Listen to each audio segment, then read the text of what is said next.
Bonjour et bienvenue. Le conte d'aujourd'hui est un conte australien qui nous vient du peuple Nungaburra, que nous avons déjà rencontré dans un conte précédent. Ce conte-ci s'intitule « Le hibou n'est pas prêteur ». Cette année-là, Muregu, le hibou, avait mis en exergue ses talents artistiques. Il avait sculpté de nombreux boomerangs aux différents profilés, taillé quantité de lances, de boucliers, incisé de lignes courbes ou brisées. Il avait peint de multiples récits sur des peaux d'opossum avec beaucoup de maîtrise, appliquant les ocres à l'aide de brindilles et d'herbes fines. Il avait joué avec les ruptures entre les motifs en aplat et des jeux de matière inattendus, excitant le regard. Les peintures terminées, il avait cousu les peaux les unes aux autres et se plaisait à les regarder à la nuit tombée.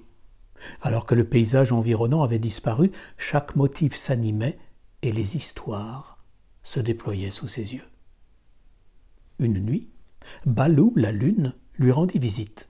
« Muregu, prête-moi l'une de tes peaux d'opossum que je rêve un peu, lui demanda-t-elle. « Non, je ne prête pas, répondit le hibou, avec ses gros yeux ronds.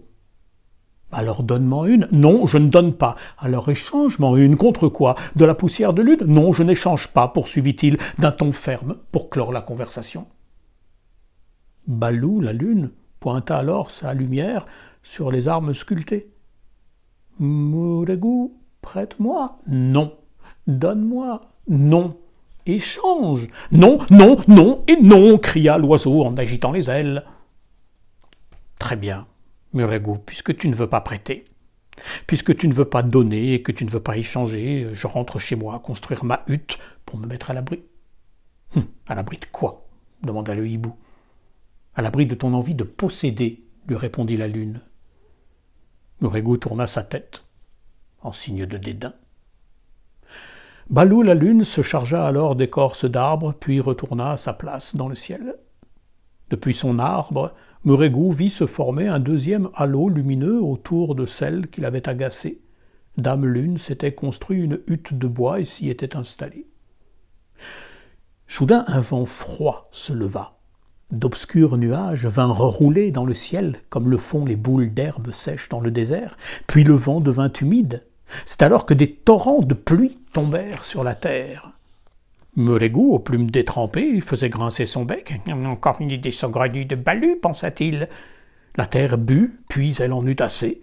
Alors l'eau monta, aussi haut qu'elle était descendue sous terre, puis elle monta encore et encore, jusqu'à atteindre les branches où se trouvait le hibou. « Non mais cette pluie va bien s'arrêter, s'exclama Muregu. « Le ciel ne peut pas contenir autant d'eau. » Des vaguelettes baignaient maintenant les pattes du hibou. « Non mais je patauge, j'ai jamais vu ça. » L'eau continua de monter, obligeant l'oiseau nocturne à s'envoler.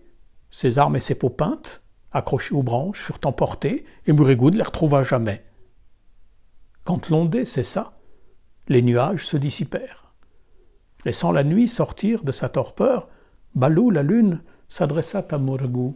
« Tu n'as pas voulu prêter, pas voulu donner, pas voulu échanger.